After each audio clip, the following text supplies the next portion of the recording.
Going to talk a little NFL draft at the top of the hour. Josh Edwards of CBS.com going to join us as the draft gets closer. In the meantime, we're talking about Vince Williams, Alualu, both sort of surprise returns to Pittsburgh. What do we make of this defense right now, Ron? Is it the best in the AFC North? Is it still better than Cleveland's? Cleveland's brought in now Clowney. Their big signing, though, was John Johnson III as a safety, who's a really good player, and that's an area where they've stunk the past couple of years. I mean, Duck lit them up a couple of years ago. Yeah. They brought in a corner. They brought in Tack McKinley, some sort of risky, actually low-risk signings, but risky players, if you know what I mean. But Johnson was solid, and Clowney could be. So are the Steelers still better than them? I think by bringing Alualu and Vince back, yes. I like the defense. I'd like it a whole lot better when Bud Dupree was here, but he's not. So Highsmith is such a key, and they have no depth behind that position. Right. And that's what scares me a little bit. You don't have Steven Nelson, but they think Cam Sutton can step in. Hayden, I think, is still a good player. I like, obviously, Minka in the secondary, and you still got the up-front guys, the main guys in Cam and Stephon Tuitt. I don't know if I would have said they'd be better in Cleveland without bringing back Alualu and Vince, but I think bringing them back, that makes them better still for me. But the one position I worry about is outside linebacker.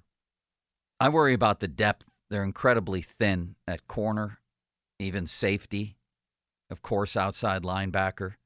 What do they have even up front in terms of depth? Do we like Bugs, Carlos Davis, people like that? I just think over a 17-game season that's a huge concern. But I still think they're better than the Browns. And I know a lot of people say, well, what about the playoff game? And yeah, what about the playoff game? It was a disaster. But if I was going to judge every player's future based on that game, I would get rid of every single one of them. Every single one of them. Right. So I still happen to believe that they have a star, at least one star, at every level of their defense. Cam Hayward, I would consider to be one. T.J. Watt, obviously. Maybe Devin Bush rising.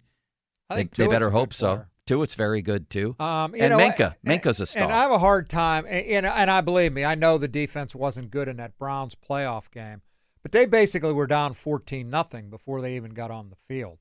You know, obviously, Pouncey snapping the ball over Ben's head makes it 7-0. Then Ben throws the interception. Where'd they bring it back to, like the 12 or something like that?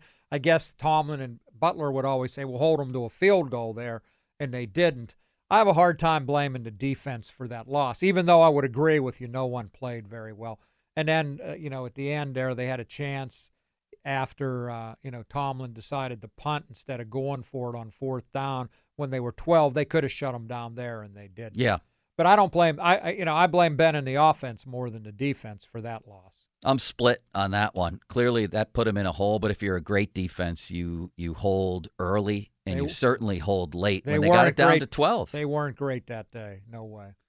They had it down to 12, and that was the infamous Bob Spillane covering Jarvis Landry in the slot play after Tomlin decided not to go for it on 4th and 6 near midfield. But, yeah, it was horrible. But I still think they're going to be good, Ron, if they can stay relatively healthy.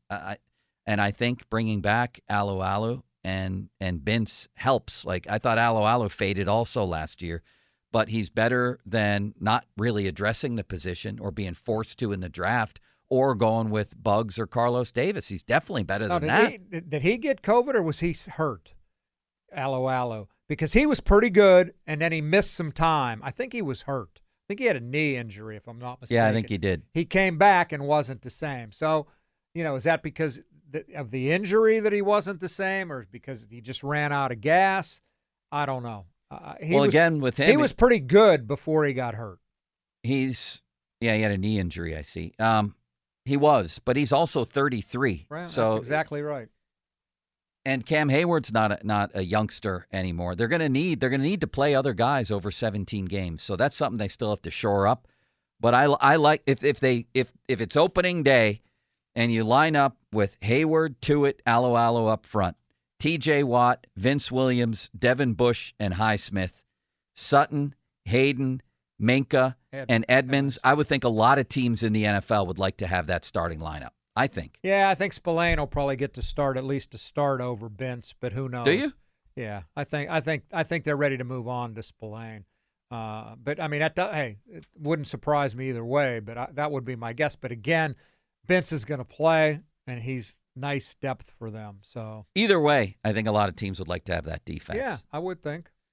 And I think that it can compete in this division. I think. What do you think if you had to pick one? All things being equal, one key for this team moving ahead, offense, defense, whatever it might be, the biggest key for them to compete for a division title? Running the football. Yeah. Running the football. Now, I personally would prefer having an offensive tackle come in and help them do that. Other people, obviously, prefer the running back. I believe the line makes the back more than the back makes the offensive line. That's just me. But they're going to grab one of those positions, probably a running back in the first round. If they don't get him in the first round, they'll get somebody in the second round. Running the ball, to me, is the number one thing. Ben, at this point of his career, needs some help, and he can't throw it 40 times a game anymore. And I think being able to run the ball, for me, would be the number one thing. You? I'm with you. I'm with you on that. And I think, but what I hear and what you're saying is that you don't trust Chooks at left tackle. You don't think that Chooks and Banner can get it done as the starting tackles? Yeah, I still think that's a position of need for them. And maybe a rookie, doesn't come in and start right away, but you're going to need him. I just think that position is so critical. I don't think Al is going to be back. That would be my choice, but obviously if they take a running back, I'll live with that too. I would think they're going to go running back, tackle, running back in the first 2 rounds, although you could argue for an outside linebacker. Why not Chooks at left tackle? I just haven't seen enough. Haven't seen enough. Banner, obviously, we haven't seen enough. I think Banner's going to be. I think Banner sort of profiles as that road grader type, and I like that. Well, now, nobody's seen enough of him, but nope. I think center is actually my preferred position over tackle. That's important. And people are talking about this kid from Division III. What is it, Wisconsin lacrosse? I'm going to ask the guy we're going to talk to at the top of the hour here from CBS Sports about that kid, Josh Edwards from CBS Sports, coming up. And I want that position addressed more than tackle. That's right a good now. Point. I like the guards. If DeCastro's healthy, I like the guards. I wonder what Ben would tell you, what he wants. What would he tell you, center or tackle? See, he may trust B.J. Finney for all I know, right? Maybe. I bet you he would. I don't know. I don't know what Ben thinks of Chooks. He always told me, there's nothing like a quarterback in a center. There's nothing like it. So, is he happy with Hassenauer? Is he happy with Finney? I don't know. I think Ben would say running back. I think a guy who can give him a nice little outlet if he's under pressure and catch the ball, who can protect him, and who can give him a ground game. And that's Najee Harris, I think. I think he's a do-it-all, 3-down back, and I think he'd be just such a great fit. If I had to predict right now, that's who I would predict the Steelers would take, if he's available. You? Yeah, I mean, that seemed, or Etienne from Clemson, I think they seem to like Harris a little bit better. Yeah, I mean, if he's available, I'll bet I would not hesitate to go for that. That's Bouchette's guy. Did you steal my pen, Ron? I did not. Oh, don't. You know what? We've been here 50 minutes already, and you're accusing me. I just had it right in front of me. I got a pen right here. This is my pen. I'm not touching that same pen. I have not been over there. Where's I've not my been pen? Anywhere near you. It's got to be 50 under minutes, here and you're somewhere. already accusing me of something. I just had it in my hand, writing with it. It magically disappeared. All right, Ron. Let's talk draft at the top of the hour. You don't think they'd do something wild and go corner or edge rusher in the first round, do you? No, I wouldn't think so. But if the running back they want is gone, okay, the lineman maybe they want is gone, and they have an edge rusher that they're picking 24th. They had them rated 16th or something. Wouldn't surprise me.